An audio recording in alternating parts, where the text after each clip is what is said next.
Time with Alec. I'm Alec. Hello. How do you do? Well, today, it's Monday. Spent a long weekend at the lake on a houseboat. Feel sunburned all over here. And good to go. So today, we're going to talk about comment danger. Danger? I don't know who Danger is. Oh, it's early! I haven't had my coffee yet. It's not my fault. It's been a tough morning.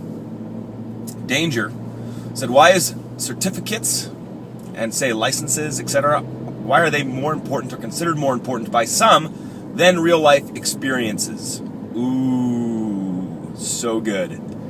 So good! All right. Why is a certificate worth more than real-life experience? And this is a great question, and we'll just kind of phrase it in a couple different ways, or frame it in a couple different ways. Yeah. So, for example, I think it's more valuable to have a college degree than real-life experience. Do you think it's more valuable to have a certification of weightlifting credentials than to have done weightlifting for 30 years? Or coached it for 30 years? What is the deal here? Well, first of all, it's not always more important to everyone. Some people think it's more important than others, and in varying topics and varying degrees. But let's just start with the premise here. We like to be validated by third-party people. Does that make any sense? Because in my head it made sense, and then I listened to it just now, and I was like, I don't think that made sense. If you're going to get taught a lesson or get a service from somebody, you want a third party to validate that that person does a good job. That's why we typically ask our friends for referrals. Hey, have you used this person before, etc.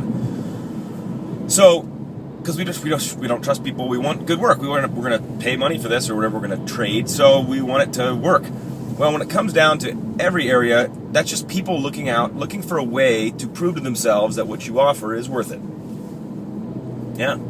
So sometimes a piece of paper does that. The irony is that sometimes we put worth on a piece of paper that really is not worth anything. Right? So I'll give you some example. There's a lot of certifications out there that you pay money for. You go get certified, quote. It's a 2-day class or an hour-long class or anything like that, and then all of a sudden you're like, certified. Boom. And people may, if you're not certified, they might say, well, this guy has more experience than you, which may be totally inaccurate because certifications and experience do not equal each other. Got it? But here's the deal. I think there's a deeper meaning to why we like certifications and, let's say, a diploma or stuff like that. I think there is. Because it shows people around you that you're willing to put some time and energy and money into something. Seriously. I know that sounds weird because you're like, well, if I don't get a certification, but I put all this money and time into a trade and I get really good at it, sorry, go get a piece of paper. Seriously. I think education is really bad in America. I think it's memorization. I think it's just regurgitation of facts. I think it's a lot of it's just garbage at the end of the day. Like a lot of it. Now there's some great teachers. Okay, super generalization guy, relax. But at the end of the day, I do think it's garbage. But someone that can get a 4-year degree walks away and saying, I put some level of time into this. I committed myself for 4 years and I got my piece of paper. Because really, that shows a level of commitment higher than somebody who did not. Or could not, I get it, but let's not go there for this drive time, okay? Let's just say did not.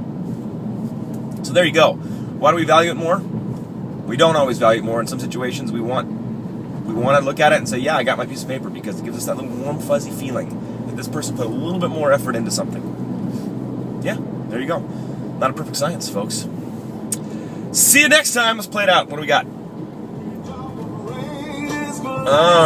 Girl.